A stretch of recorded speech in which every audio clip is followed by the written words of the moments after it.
আমের সিজন হবে আর আমের রসগোল্লা বাসায় তৈরি হবে না, এইটা কিন্তু কখনোই আমার বাসায় হয়নি।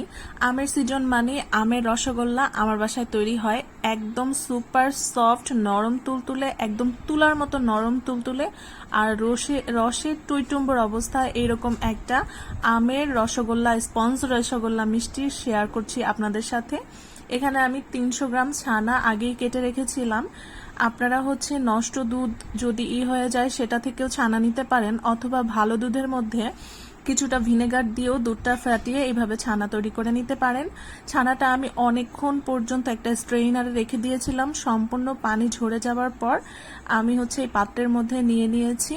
এরপরে এইভাবে মথে নিয়েছি 10 থেকে 15 মিনিট। এই মথাটা যত ভালো হবে, মানে ডলে নেওয়াটা যত ভালো হবে, ততই কিন্তু স্পঞ্জ মিষ্টিটা সুপার সফট হবে এবং স্পঞ্জি হবে।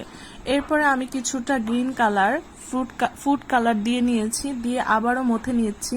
মাঝখানে কিন্তু আমি 1 চামচের মতো ময়দা দিয়ে নিয়েছিলাম। আপনারা চাইলে ময়দা না থাকলে সুজিটাও অ্যাড করে নিতে পারেন। এখন আমি সাইজ করে নিচ্ছি। রসগোল্লার সাইজ করার জন্য আমি এটাকে প্রথমে 2 ভাগে, তারপরে 4 ভাগে, এরপরে 8টা করে রসগোল্লা তৈরি করে নিব। এইভাবে কিন্তু সাইজটা করে নিলে প্রত্যেকটা রসগোল্লার সাইজ মোটামুটি সেমই হবে, একটা ছোট একটা বড় এরকম হবে না। তো আমি এখন রসগোল্লার জন্য সাইজ করে নিচ্ছি মিষ্টিগুলোকে।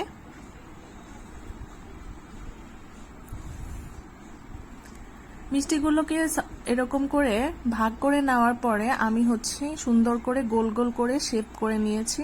একদম দেখেন প্রত্যেকটা মিষ্টির শেপ কিন্তু একদমই একই রকম। এরপরে আমি মিষ্টির শিরা তৈরি করার জন্য নিয়ে নিয়েছি 1/2 কাপ চিনি। আপনারা চাইলে চিনির পরিমাণ আপনাদের স্বাদ অনুযায়ী দিতে পারেন। দিয়ে নিয়েছি 4 কাপ পানি। এখন বেশিক্ষণ কিন্তু এই শিরাটা ফুটাতে হবে না, কারণ শিরাটা ভারী হয়ে গেলে মিষ্টিটা ফেটে যাওয়ার পসিবিলিটি থাকবে। 2-1 বার এরকম পানি ফুটে গেলেই মিষ্টির গুলো দিয়ে দিতে হবে এবং খেয়াল করতে হবে মিষ্টিগুলো কি উপরে ভেসে আসছে কিনা। এরপর ঢাকনা দিয়ে হাই আছে ফুটিয়ে নেব 30 মিনিট। দেখেন অলরেডি কিন্তু মিষ্টিগুলো ফুলে উঠেছে আর কি।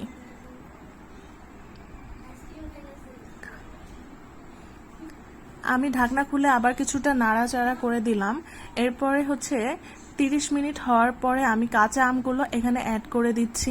কাঁচা আমগুলো কিন্তু প্রথমে অ্যাড করে নিলে আমটা গলে যাওয়ার পসিবিলিটি থাকে, তাই আমি শেষ 10 মিনিটে, মানে মিষ্টিটা টোটাল 40 মিনিট জাল হবে, এর মধ্যে প্রথম 30 মিনিটে আমি আমের উপাদান ছাড়াই নিয়েছি এবং শেষ 10 মিনিটে আমি আম সহ ফুটে নিয়েছি।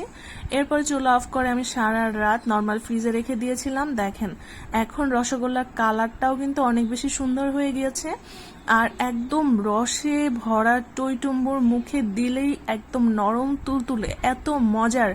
আমের সিজনে আম থাকতেই, কাঁচা আম থাকতেই আপনারা কিন্তু এই রেসিপিটা বানিয়ে নিতে পারেন। আর এই গরমে এই রেসিপিটা বানিয়ে যদি খাওয়া যায় তাহলে মন প্রাণ কলিজা সবকিছুই কিন্তু ঠান্ডা হয়ে যায়। আর স্পঞ্জ মিষ্টি কার কার পছন্দ অবশ্যই কমেন্টসে জানাবেন।